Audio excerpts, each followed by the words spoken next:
Welcome to the Goddard Report. Comments made on the Goddard Report and TalkDigitalNetwork.com are an expression of opinion only.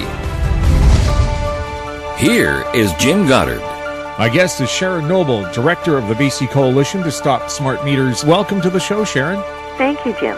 On Monday, you're going to be in BC Supreme Court asking the court to certify your class action lawsuit against Hydro concerning smart meters. Can you tell us about the case? Yes, we started this in June of 2013, charging that BC Hydro, by forcing meters onto all of us without our permission and without telling us that we have a choice, without allowing us to have a choice, is infringing upon our Charter of Rights. Under the Constitution, our Charter of Rights and Freedoms for Canada, it says that no government or government agency can allow someone to have something on their home or force them to use something that they have a reason to believe is to be dangerous. And by reason to believe it's dangerous, they expand that further to say a reasonable person would have justifiable reason to have concerns. And when we know that there are thousands of reports from very credible and well-respected scientists saying that this radiation is dangerous, I think any reasonable person would say we have a reason to be concerned. Yet BC Hydro is ignoring this and is saying you don't have a right. We're going to be putting these things on your home. If it's making you sick, if you fear that your children are being exposed, we don't care. So this is the reason for our class action lawsuit. What information will you be presenting before the judge? Our lawyer, this is a high level. This is the first step. Our lawyer will be presenting our arguments, saying that we do believe that our charter rights are being infringed upon. He will be presenting information that shows that there is reason for concern. We don't have to prove that these are dangerous. We only have to show that there is reason for concern. Under the charter, that's all you have to show. And BC Hydro, we believe, will be arguing that our concerns are not justified, that there is no reason for concern, and they have brought in what they consider experts to refute our concerns. So that's what I think will be happening. It starts on Monday, and it is scheduled for 5 days. I don't know if it will go the whole 5 days or not, but this is just the first step. In a certification hearing, as I understand it, really what the court has to decide is if this is frivolous or not.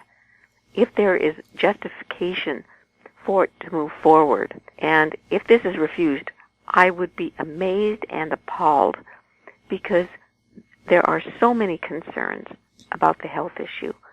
We aren't going to be providing the 1,000 studies. We don't have to. We just are showing a sampling, maybe a few hundred. But this is what I believe is going to be happening next week. Right. So will you be pointing out jurisdictions like Saskatchewan banned smart meters after they had reports of 8 fires caused by them? How many fires do you think have been caused in BC by smart meters? I have no idea. But I got another report this last week, and I put it in my update. I shared the report from the Fire Commissioner's office. It was a fire that occurred in Port Alberni in April of this year. And the fire report says specifically that the fire was attributed to failed electrical distribution equipment. And for one of the few times, it says further that this failed electrical distribution equipment was the meter. So this is the most recent one that I have documentation on. Frankly, I haven't been following through with as many reports as I had been because I think I have enough evidence, which I submitted to the BC Utility Commission in August, to show that there are and have been fires, a lot of fires, that there have been other failures with meters just melting, which is what happened in Saskatchewan. There weren't that many fires in Saskatchewan. I believe they called the program off and had the meters recalled and removed from homes after only 8 failures. And then there were 2 fires in addition to those 8 failures. And the failures that they reported were meters overheating and melting. And we've had dozens of those. So, but to answer your question, no. our class action lawsuit does not involve fires. It involves the health issue of the radiation only. Because when we started our class action lawsuit in June of 2013, we didn't have enough information about fires then to include that. And later we discussed expanding the class action lawsuit to include fires, but we determined that that would cause a further delay in the certification process. It was already dragging on way too long, and we were concerned to drag it on even further if we expanded the scope of it. There may be need down the road for another lawsuit about the fire issue. And I can certainly see that this would be real, and I think that we should consider doing this if the BCUC does not support our contention that these fires are real and that these meters are dangerous. Consumers may also be facing higher costs because smart meters are not lasting as long as they expected, right? This is an important issue in the expense factor. The lifespan of the smart meters, according to Hydro and Fortis in their business plans, was 20 years.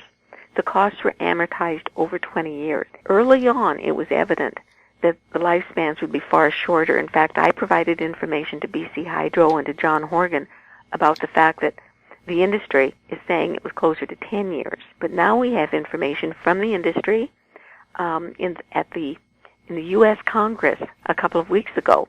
Mr. Gaines from First Energy reported on the smart meter program in Pennsylvania, I believe it is, and he stated that the meter's expected life expectancy was 5 to 7 years. And we're seeing meters being replaced in Illinois, in Arizona, and other places between 5 and 7 year period. These things are just computers. They're plastic, they're cheaply made devices, but in reality they are just computers. And we all know that computers have very short lifespans. They have to be modified, they have to be upgraded on a regular basis. They require a lot of expensive maintenance, but in addition, they don't last that long. New technology comes along and they have to be upgraded and replaced, and this is what's happening across North America. And it will be happening here, I assure you. And nowhere has BC Hydro taken this into consideration. I received, after many months of asking, I received a financial report on the first quarter of the 2016 fiscal year. It covered April through June of 2015. And nowhere was there any mention of shortened life expectancy or any contingency fund being set up to cover this. So, in other words, taxpayers could be on the hook for even more money than Hydro admits that they might have to pay. Oh, for sure. In fact, we are already. One of the things that they admitted in the financial report is that they are upgrading the technology. This was not an ongoing expense that was in the business case that I saw. But no, for sure, $555 per meter was the cost for this initial installation plan, the highest in North America. And no doubt a significant cost. I don't know if it will be the same because some of the infrastructure may remain, but there will be an additional high cost for new meters within the next 2 or 3 years, and then the next 5 to 7 years after that. According to what I see, we could be paying for 2 or 3 meters all at the same time. The Ontario Auditor General has come out with a new financial report, which I haven't seen yet, but the last audit that they did, they said that the smart meter program was bottomless. The expenses are without end. And that is what it's going to be here in British Columbia. And we can't afford it. We cannot afford this. We'll have more with Sharon Noble right after the break. See singing impressionist Andre Philippe Gagnon. And I think to myself. In Oliver, December 29th. In Kelowna, December 30th. Buy online and save at ontourtickets.com. Unbelievable harmonies, spectacular performance, the ultimate tribute to the Everly Brothers and Simon and Garfunkel. Bird Dog and the Vintage Electric Band, Saturday, January 9th at the Alex Goulden Hall. Buy online and save at ontourtickets.com. In Goddard we trust. Welcome back. We're speaking with Sharon Noble, Director of the BC Coalition to Stop Smart Meters. Have other jurisdictions launched similar class action lawsuits that you plan to put together? No, I haven't seen very many. There have been a few based on health by individuals who have suffered significant health effects. And there are various ones in the process, in the works throughout the United States, but I don't have a whole lot of information on them at this point. But further to the information that we were talking about before the break, Jim, I think people should know that in Ontario, since the smart meters were implemented, and this is about 7 years ago, the rates in Ontario have increased 77%. This is putting a great strain on the average person and even more of a strain on those people who are on fixed incomes. We are seeing our rates increase. We'll be seeing another rate increase in April, and those are the only ones that are planned. I believe it is becoming harder and harder for people to pay their hydro bills here in British Columbia. I get letters from people who are saying that they're going to have to choose between heat and food this winter. It is becoming a very dire situation when the electricity is so very, very expensive, and much of this is due to the government and BC Hydro's bad planning, when they're going forward with projects like Site C that have absolutely no reason for being. I think we have to hold this government responsible, and we should be making our complaints loud and clear. Well, of course, if the government is responsible, try finding an email that says they are. Well, they're responsible for Site C. There's no two ways about it. And I would like to know why the NDP is so quiet on this. Are they not the opposition party? I don't know. They are invisible. They're sure quiet. I send them all this information. I sent them the financial report that I received just this last week, for the quarterly report. And I have questions galore about missing information and questionable information that's in the report. I think it's their duty to jump all over this thing. It's ripe for someone like Adrian Dix, who is the hydro critic. Why isn't he taking this on? How much money are they collecting for manually reading meters of people who didn't want smart meters? Approximately $6 million a year. At least this is based on the information that Hydro has given us. It's $32.40 a month per person. And they say that there are approximately 15,000 people who are paying this. I suspect it's more, but I have no way of knowing. Yet in their financial report, they do not give the amount that they've gathered. Neither do they say how much additional costs this reading is costing them. They have given me, it's not in the financial report, they do mention that they are reading many smart meters manually, and they say this has cost $1.6 million in this first quarter. The last figure they gave me was that there were 50,000 smart meters being read manually. And this will continue to a certain degree, because the reason they're having to read these smart meters manually is because they bought a cheap wireless meter.